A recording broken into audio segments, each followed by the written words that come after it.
Shalom, gimana nih kabarnya? Tentunya sangat luar biasa ya. Nah, ibadah kali ini kita kembali ke online karena lagi ada PPKM. Jadi kita harus tetap semangat memuji dan memuliakan Tuhan dan mendengarkan firman Tuhan. Dan sekarang kita akan memulai setiap ibadah kita. Mari kita datang ke hadirat Tuhan. Kita mau menyembah Tuhan, kita memuji Tuhan, kita memuliakan nama Tuhan. Walaupun lewat online, tapi itu tidak mengubah iman kita, tidak mengubah tujuan kita untuk beribadah sama Tuhan.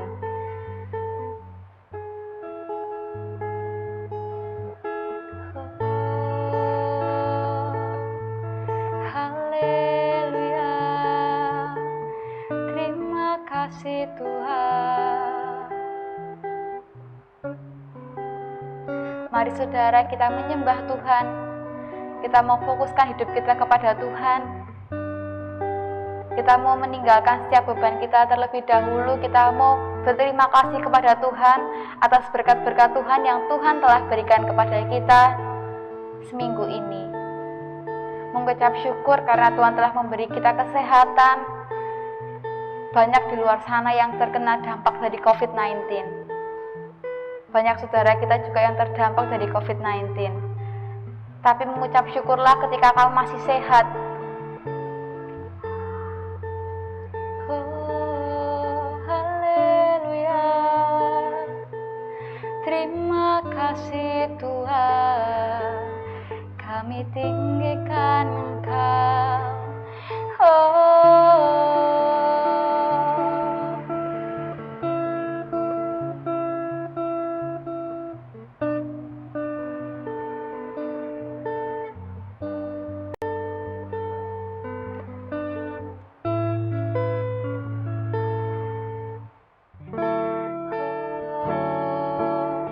Haleluya. Terima kasih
kali ini Tuhan.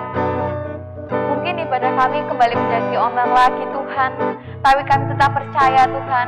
Kami tetap tertuju dengan tujuan kami untuk memuji dan menyembah Engkau saja Tuhan. Kiranya Engkau memberkati setiap ibadah ini Tuhan, dari awal, pertengahan hingga akhir. Tuhan berkati setiap firman-firman nanti Tuhan yang akan masuk ke dalam hidup kami masing-masing Tuhan. Kau yang memberkati acara ini Tuhan, Kau yang memberkati setiap ibadah remaja ini Tuhan. Kami serahkan semua ke tangan kuasa-Mu Yesus. Ampunilah segala dosa dan kesalahan kami, dalam nama Tuhan Yesus. Haleluya, amin. Shalom. Yang di rumah masih semangat kan? Tentunya kita harus tetap semangat. Sekarang yang di rumah saya undang untuk bangkit berdiri. Kita memuji Tuhan, kita memuliakan Tuhan, kita menyanyikan lagu Kecaplah dan Lihatlah.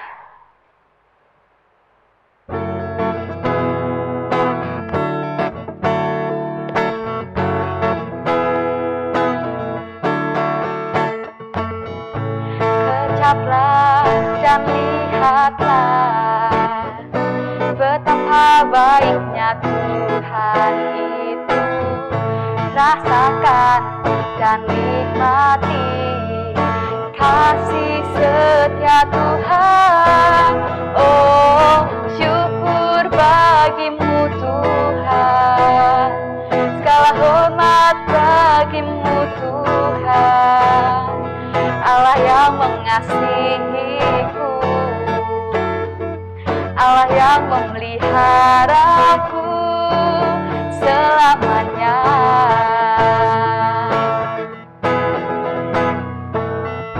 Kecaplah dan lihatlah betapa baiknya Tuhan itu. Rasakan dan nikmati kasih setia Tuhan. Oh, syukur bagimu Tuhan, segala hormat bagimu Tuhan, Allah yang mengasihiku, Allah yang memeliharaku. Oh, syukur bagimu Tuhan, segala hormat bagimu Tuhan, Allah yang mengasihiku, Allah yang memeliharaku selamanya. Yeay, sekarang udah tentunya udah semangat ya. Sekarang saya undang untuk duduk kembali, kita memuji Tuhan. Kita mau masuk ke dalam hadirat Tuhan lebih dan lebih dalam lagi. Kita mau fokus dalam hadirat Tuhan.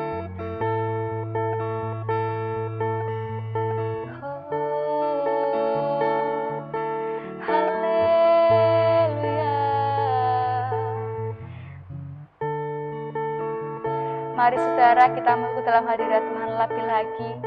Kita mau memuji Tuhan, kita mau masuk ke dalam hadirat Tuhan, kita mau minta pertolongan Tuhan. Mungkin akhir-akhir ini beban hidup kalian berat, tapi percaya sama Tuhan, andalkan Tuhan, karena Tuhan yang selalu menolong kita, Tuhan yang selalu ada di samping kita, Tuhan yang gak pernah meninggalkan kita sedetik pun. Serahkan semua kekhawatiran kalian kepada Tuhan, karena hidup kita tuh milik Tuhan. Apapun yang kalian rasakan, sukacita atau duka cita, percaya kalau di balik itu semua ada sesuatu yang indah pada waktunya.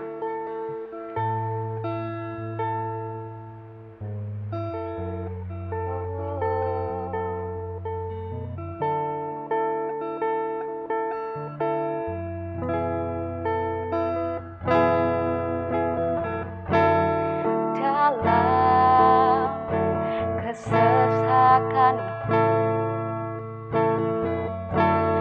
Kau beri kedamaianmu. Dalam keraguan ku temukan wajahmu.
kasih Tuhan untuk penyertaan-Mu sampai saat ini Tuhan.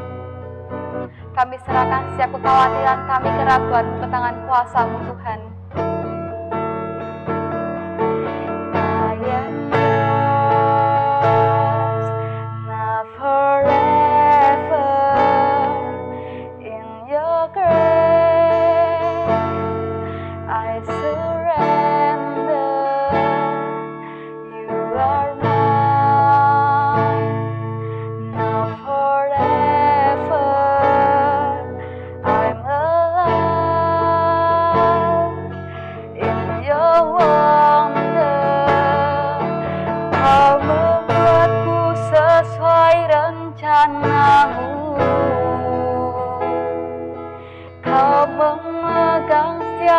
musim hidupku, ku serahkan semua kekhawatiranku, ku milikmu.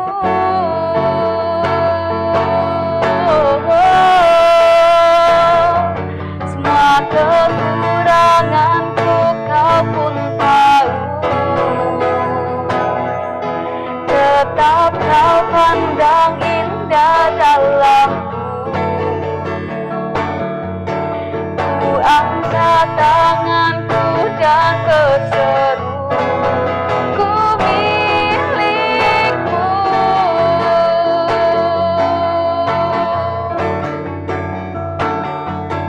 Terima kasih Tuhan. Terima kasih untuk penyertaan-Mu sampai saat ini dalam kehidupan kami Bapa. Terima kasih karena Engkau telah memberikan kami kesempatan untuk mengikuti ibadah remaja ini Tuhan. Walaupun lewat online, tapi kami percaya Tuhan, Engkau yang membukakan setiap pintu-pintu-Mu Tuhan, untuk kami bisa mengadakan ibadah secara offline lagi Tuhan. Dan sebentar lagi kami akan mendengarkan setiap firman-Mu Tuhan. Kau yang memberkati kami, Kau yang menyiapkan setiap telinga, hati, pikiran kami Tuhan. Biarlah firman yang diberikan kepada kami semua bisa bermanfaat untuk kami Tuhan. Kami serahkan setiap firman ini ke tangan kuasa-Mu Tuhan. Kiranya Kau yang memberkati semuanya Tuhan. Terima kasih Yesus, terima kasih Roh Kudus. Haleluya, amin.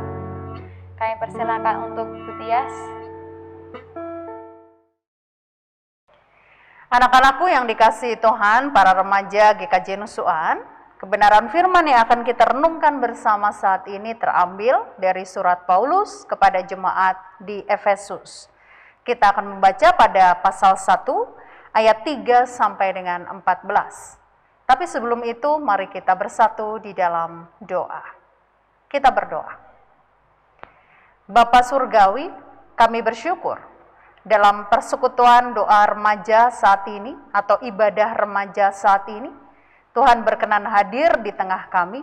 Salah satunya adalah untuk memberikan firman-Mu bagi kami. Itu wujud cinta kasih Tuhan yang besar atas kami. Karena itu Bapa, Engkau yang telah hadir di tengah kami, kiranya Engkau Allah yang sama yang akan menguasai kami dengan Roh Kudus, sehingga kami dimampukan mengerti kehendak Tuhan dan dimampukan juga untuk melakukannya. Tolong dan berkati hamba-Mu dalam menyampaikan kebenaran firman-Mu, supaya semuanya hanya berasal dari Tuhan. Berfirmanlah kepada kami ya Allah, karena kami bersedia untuk mendengarkannya. Di dalam nama Yesus Kristus kami berdoa. Amin. Ya anak-anakku remaja yang dikasihi Tuhan, Efesus pasal 1 ayat 3 sampai dengan 14 saya akan bacakan untuk kita semua demikian. Terpujilah Allah dan Bapa Tuhan kita Yesus Kristus, yang dalam Kristus telah mengaruniakan kepada kita segala berkat rohani di dalam sorga. Sebab di dalam Dia, Allah telah memilih kita sebelum dunia dijadikan, supaya kita kudus dan tak bercacat di hadapannya. Dalam kasih Ia telah menentukan kita dari semula oleh Yesus Kristus untuk menjadi anak-anak-Nya, sesuai dengan kerelaan kehendak-Nya, supaya terpujilah kasih karunia-Nya yang mulia, yang dikaruniakannya kepada kita di dalam Dia yang dikasihi. Sebab di dalam Dia dan oleh darah-Nya, kita beroleh penebusan, yaitu pengampunan dosa, menurut kekayaan kasih karunia-Nya yang dilimpahkannya kepada kita dalam segala hikmat dan pengertian. Sebab Ia telah menyatakan rahasia kehendak-Nya kepada kita, sesuai dengan rencana kerelaannya, yaitu rencana kerelaan yang dari semula telah ditetapkannya di dalam Kristus sebagai persiapan kegenapan waktu untuk mempersatukan di dalam Kristus sebagai kepala segala sesuatu, baik yang di sorga maupun yang di bumi. Aku katakan di dalam Kristus, karena di dalam Dialah kami mendapat bagian yang dijanjikan. Kami yang dari semula ditentukan untuk menerima bagian itu sesuai dengan maksud Allah, yang di dalam segala sesuatu bekerja menurut keputusan kehendak-Nya, supaya kami yang sebelumnya telah menaruh harapan pada Kristus boleh menjadi puji-pujian bagi kemuliaan-Nya. Di dalam Dia kamu juga, karena kamu telah mendengar firman kebenaran, yaitu Injil keselamatanmu. Di dalam Dia kamu juga, ketika kamu percaya, dimeteraikan dengan Roh Kudus yang dijanjikan itu. Dan Roh Kudus itu adalah jaminan bagian kita sampai kita memperoleh seluruhnya, yaitu penebusan yang menjadikan kita milik Allah untuk memuji kemuliaan-Nya. Demikianlah bacaan kita saat ini. Yang berbahagia adalah setiap kita yang mau merenungkan firman Tuhan dan yang juga mau melakukannya. Haleluya. Anak-anakku remaja yang dikasihi Tuhan, beberapa waktu yang lalu kalau tidak salah, saya pernah bertanya kepada saudara semua tentang apa gunanya bolpen yang saya pegang ini. Dan saya meyakini kalau kita diberi pertanyaan yang sama, mayoritas dari kita pasti akan menjawab bahwa gunanya bolpen itu adalah untuk menulis.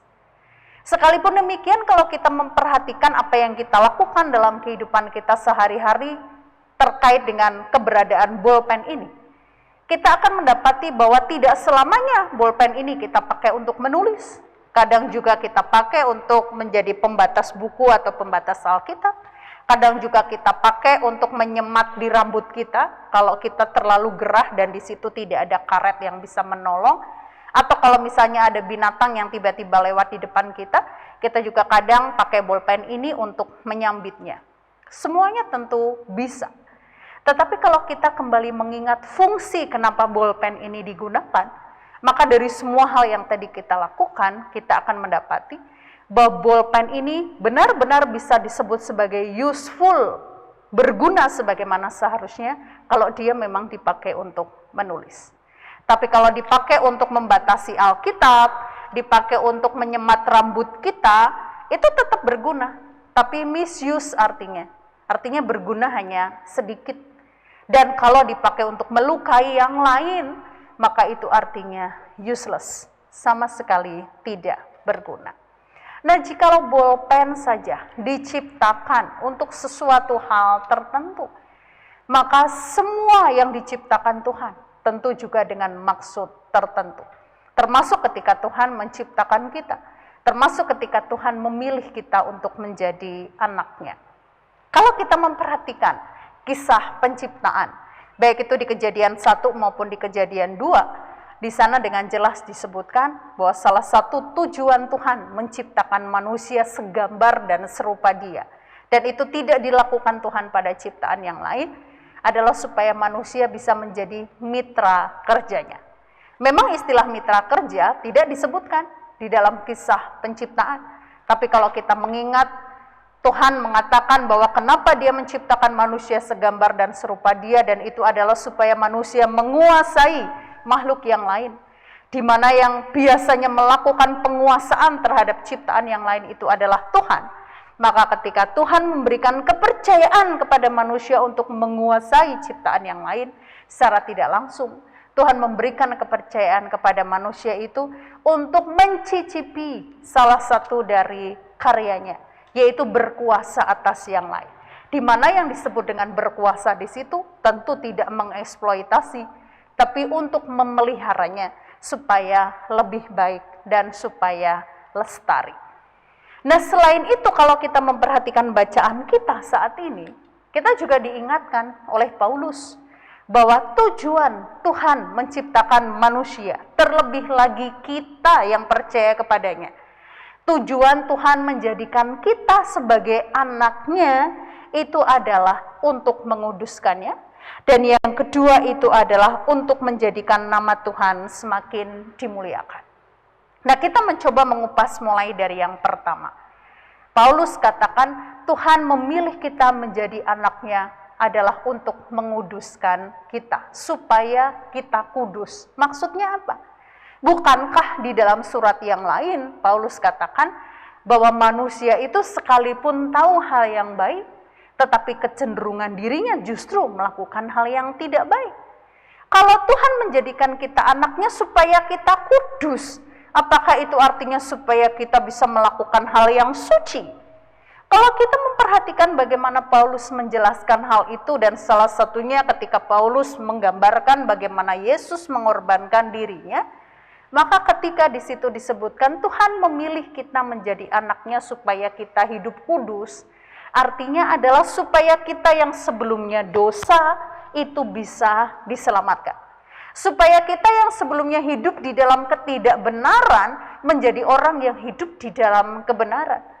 Tuhan memilih kita supaya kita keluar dari lubang dosa, masuk di dalam kehidupan yang penuh dengan keselamatan. Itu tujuan Tuhan menjadikan kita anaknya. Dan itu hanya mungkin terjadi di dalam Kristus Yesus. Nah, sekarang pertanyaannya, kalau kita sudah diselamatkan, diambil keluar dari lubang dosa, masuk di dalam kehidupan yang penuh dengan keselamatan, apa yang mesti kita lakukan? Apa yang menjadi tujuan hidup kita selanjutnya? Paulus katakan, untuk kita memuliakan nama Tuhan. Caranya memuliakan nama Tuhan itu seperti apa? Di dalam bacaan kita memang tidak disebutkan dengan detail seperti apa maksudnya. Tapi kalau kita mencoba melihat dari keseluruhan hidupnya Paulus, karena Paulus seringkali menjadikan dirinya sebagai teladan bagi orang lain, rasanya kita diingatkan agar kita bisa menjaga keselamatan yang Tuhan berikan kepada kita itu dengan benar.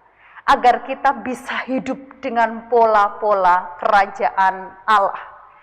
Tuhan menjadikan kita anaknya bukan sekedar supaya kita terbebas dari dosa dan menjadi orang kudus, tetapi supaya kita yang sudah dikuduskan atau diselamatkan itu bisa hidup di dalam pola-pola kerajaan Allah. Nah, pola-pola kerajaan Allah itu apa? Kalau kita mencoba memperhatikan lagi apa yang sudah diajarkan Yesus selama 3 tahun kurang lebih bersama dengan murid-muridnya, mengelilingi Galilea sampai akhirnya masuk ke Yerusalem untuk disalibkan. Di sana kita mendapati bahwa salah satu inti dari karya kerajaan Allah adalah pemulihan, penerimaan, kesadaran untuk bisa menjadikan yang lain sebagai teman, mau menjalani proses dengan baik. Dan itu juga yang bisa kita ketahui dari perjalanan hidup Yesus. Kenapa seperti itu? Sekarang saya mau tanya, kenapa menurut saudara Yesus itu harus hadir dalam dunia melalui proses anak yang lahir dari Maria? Kenapa tidak ujuk-ujuk saja Yesus datang, kemudian dia disalibkan, dan setelah itu manusia yang percaya kepadanya mendapatkan keselamatan? Kenapa harus menunggu 30 tahun dulu baru Yesus berkarya? Kenapa tidak Yesus datang untuk langsung berkarya? Kenapa juga harus menunggu 3 tahun dulu baru kemudian Yesus disalibkan? Kenapa tidak langsung disalibkan? Semuanya ada prosesnya.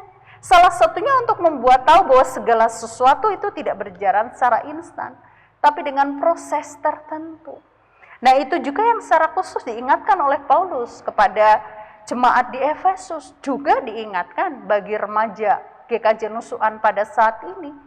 Di tengah situasi yang penuh dengan tunggang langgang, di tengah situasi yang serba cepat, apa sih yang biasanya diharapkan terjadi dan kita rasakan? Semuanya baik dan semuanya terjadi secara instan. Ada banyak minuman, makanan yang bisa kita nikmati tanpa proses tertentu, tapi bisa kita nikmati secara instan. Pola pikir instan itu yang juga seringkali kita terapkan dalam kita mengupayakan segala sesuatunya. Padahal proses itu jauh lebih indah. Nah, karena itu jikalau pada saat ini kita diingatkan bahwa tujuan kita sebagai anak-anak Allah adalah untuk kita bisa memuliakan namanya, sebagai konsekuensi bahwa kita sudah dikuduskan, paling tidak salah satunya, yuk belajar menyikapi sesuatunya tidak dengan instan. Belajar menghargai setiap proses. Belajar menghargai setiap tapakan-tapakan peziarahan yang terjadi dalam hidup kita. Karena di balik setiap peristiwa, itu ada maksud yang terjadi, yang Tuhan kehendaki kita tahu. Saya akan menutupnya dengan sebuah ilustrasi tentang roda yang baru saja keluar dari pabrik. Ada sebuah roda yang baru saja keluar dari pabrik. Sebagai roda baru yang mengkilat dengan jari-jarinya yang begitu lengkap, dia ingin membuktikan kepada roda yang lain bahwa dia adalah roda yang paling bagus, roda yang paling cepat, roda yang bisa dikagumi banyak orang. Dan itu diperlihatkan dia dengan cara apa? Dengan cara dia segera berlari memutarkan dirinya supaya bisa mencapai tempat tujuan dalam jangka waktu yang paling cepat dibandingkan dengan yang lainnya. Akhirnya ketika di perjalanan dia bertemu dengan kerikil, dia tidak hiraukan. Ketika dia perjalanan dia ketemu dengan kobangan di mana dia harus terperosok di dalamnya, dia juga tidak hiraukan. Yang penting bagi dia adalah dia sampai di tempat tujuan dengan cepat. Tapi apa yang terjadi? Ketika di tengah perjalanan, dia mendapati salah satu dari jari-jarinya itu patah dan hilang. Pada saat itu dia ada di dalam dilema. Mau melanjutkan perjalanan, ataukah balik lagi untuk menemukan jari-jarinya yang hilang? Kalau dia melanjutkan perjalanan mungkin bisa, dan dia tetap bisa nomor 1 sampai di tempat tujuan. Tapi kondisinya sudah tidak sempurna lagi. Dan mungkin dia juga tidak akan secepat ketika sebelumnya, ketika semua jari-jarinya lengkap. Tapi kalau dia balik lagi, tentu banyak waktu yang terbuang. Tapi bersamaan dengan itu dia bisa menemukan bagian dari tubuhnya yang hilang. Apa yang kemudian dia putuskan pada saat itu? Dia akhirnya memutuskan lebih baik pulang demi mendapatkan bagian dari tubuhnya yang hilang. Nah benar, karena perjalanan dia pulang kembali itu tujuannya adalah menemukan jari-jarinya yang hilang, maka kecepatan dia tentu berbeda dengan pertama kali dia berangkat. Kalau yang sebelumnya secepat mungkin dia lakukan, yang sekarang sebaliknya. Dia berusaha pelan-pelan memutar rodanya dengan pelan-pelan. Dan apa yang terjadi? Di situ dia mendapati ada banyak hal luar biasa sepanjang perjalanan. Kalau sebelumnya ketika dia menginjak kerikil, dia tidak menghiraukannya. Ketika dia pelan-pelan, dia mendapati ternyata kerikil itu bentuknya beda-beda, warnanya beda-beda, dan bisa terlihat seperti mozaik yang begitu indah. Begitu juga ketika dia masuk ke kubangan, yang sebelumnya dia tidak hiraukan, bahkan mungkin dia mengeluh karena mengganggu perjalanannya, dia akhirnya bersyukur. Karena dengan dia masuk ke kubangan, badan dia setidaknya bisa disegarkan. Begitu juga ketika dia melihat kanan kirinya dan ternyata banyak pemandangan indah, di situ dia disadarkan bahwa selama ini dia mengabaikan semuanya hanya demi bisa secepat kilat sampai ke depan. Nah, anak-anakku remaja yang dikasihi Tuhan, sebagai anak-anak yang memiliki energi besar, saya yakin banyak dari kita yang ingin segera bisa meraih apa yang menjadi tujuan kita. Bukankah kita akan bangga toh kalau di usia kita yang muda kita bisa menjadi orang yang paling baik dalam segala sesuatunya? Tentu itu tidak salah. Hanya saja kalau untuk mendapatkan itu kita melupakan proses.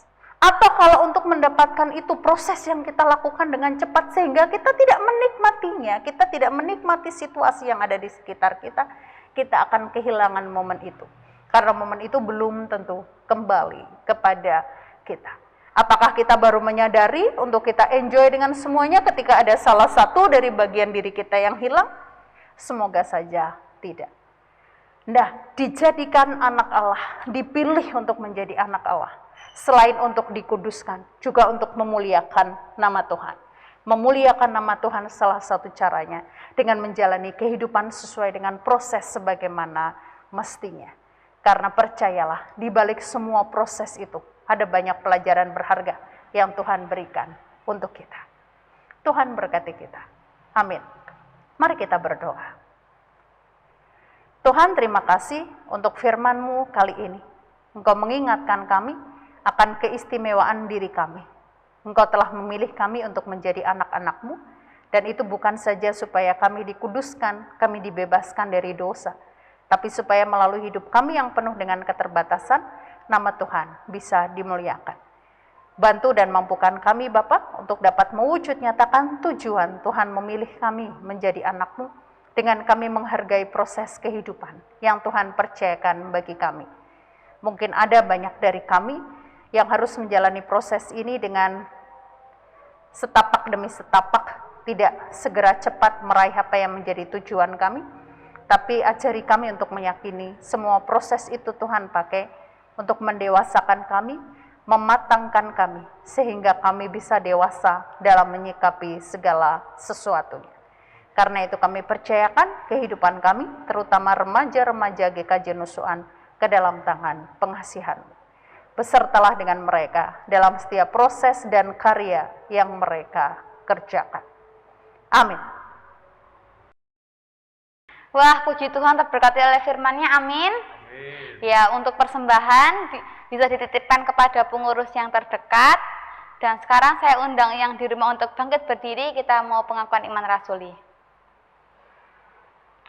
Pengakuan iman rasuli dimulai. Aku percaya kepada Allah Bapa yang Maha Kuasa, Khalik langit dan bumi, dan kepada Yesus Kristus, anaknya yang tunggal Tuhan kita, yang dikandung daripada Roh Kudus, lahir dari anak darah Maria, yang menderita di bawah pemerintahan Pontius Pilatus, disalibkan, mati dan dikuburkan, turun ke dalam kerajaan maut. Pada hari yang ketiga, bangkit pula dari antara orang mati, naik ke surga, duduk di sebelah kanan Allah Bapa yang Maha Kuasa, dan akan datang dari sana untuk menghakimi orang yang hidup dan yang mati. Aku percaya kepada Roh Kudus, gereja yang kudus dan am, persekutuan orang kudus, pengampunan dosa, kebangkitan daging, dan hidup yang kekal. Saya persilakan duduk kembali. Mari kita doa syafaat, saya hantarkan. Tuhan, kami mengucap syukur untuk penyertaan-Mu sampai saat ini, Tuhan. Terima kasih juga Tuhan, Engkau telah memberkati setiap ibadah remaja ini, Tuhan. Engkau yang melancarkan setiap ibadah remaja ini dari awal, pertengahan, hingga akhir, Tuhan. Kami mengucap syukur Tuhan karena Engkau telah memberikan kami kesempatan untuk mengadakan setiap ibadah remaja ini, Tuhan. Dan Tuhan, sekarang kami mau berdoa untuk bangsa dan negara kami, bangsa Indonesia, Tuhan, yang sedang kritis dalam penyebaran virus COVID-19 ini, Tuhan.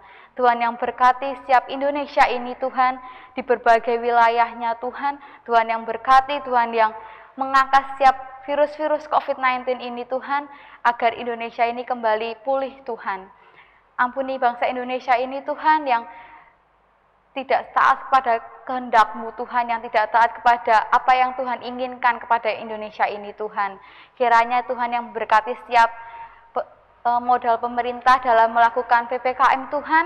Kiranya Tuhan yang memberkati, Tuhan yang melancarkan sampai tanggal 20 Juli besok, Tuhan. Kau yang memberkati setiap masyarakat di Indonesia ini, Tuhan, agar bisa mematuhi setiap yang pemerintah lakukan, yang pemerintah adakan ini, Tuhan. Dan Tuhan juga berkati setiap presiden, menteri-menteri dan jajaran-jajaran yang lain, Tuhan, yang dalam ini sedang melakukan untuk menghindari setiap penyebaran COVID-19 ini, Tuhan. Kami serahkan bangsa Indonesia ini ke tangan kuasa-Mu, Tuhan. Kau yang pulihkan bangsa kami, Kau yang angkat setiap virus-virus COVID-19 ini di negara kami ini, Tuhan. Kami berdoa juga, Tuhan, untuk gereja kami, GKJ Nusuan, Tuhan. Kiranya gereja ini Kau yang melindungi, Kau yang melengkapi gereja ini dengan kuasa darah-Mu saja, Tuhan. Kau yang memberkati setiap Bapak Ibu Pendeta, majelis, pokja-pokja yang ada, Tuhan. Kiranya setiap pelayanan kami ini untuk kemuliaan nama-Mu saja, Tuhan. Tuhan juga berkati setiap jemaat-jemaat yang bergereja di GKJ Nusuan ini, Tuhan. Kiranya bisa bisa menerima setiap firman-firman yang Bapak Ibu Pendeta kami sampaikan, Tuhan. Tuhan yang memberkati gereja ini, Tuhan. Tuhan berkati saudara-saudara gereja ini, Tuhan, yang terkena dampak COVID-19, Tuhan. Kiranya Tuhan yang pulihkan, Tuhan yang angkat, Tuhan yang kuatkan, Tuhan. Dan juga kami berdoa untuk setiap sekolah kami, Tuhan, studi kami, Tuhan, yang terhalang karena COVID-19 ini juga Tuhan. Banyak kedukaan kami tentang COVID-19 ini Tuhan, tapi kami percaya Tuhan, di balik ini semua, kami percaya ada rancangan-Mu yang indah untuk kami semua Tuhan. Tuhan berkati studi kami, Tuhan berkati setiap pembelajaran online, Tuhan berkati guru-guru, Tuhan berkati murid-muridnya Tuhan agar bisa belajar dengan baik ya Tuhan.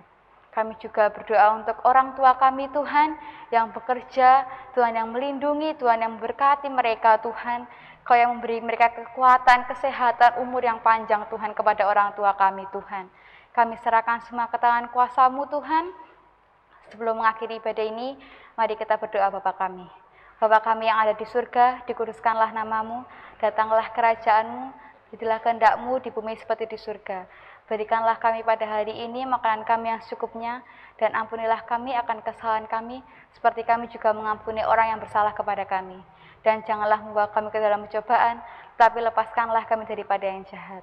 Karena Engkau yang punya kerajaan, dan kuasa, dan kemuliaan sampai selama-lamanya. Amin. Yeay! Akhirnya ibadah remaja ini telah usai, telah selesai. Semoga terberkati oleh firman-Nya. Tuhan Yesus memberkati. Dah.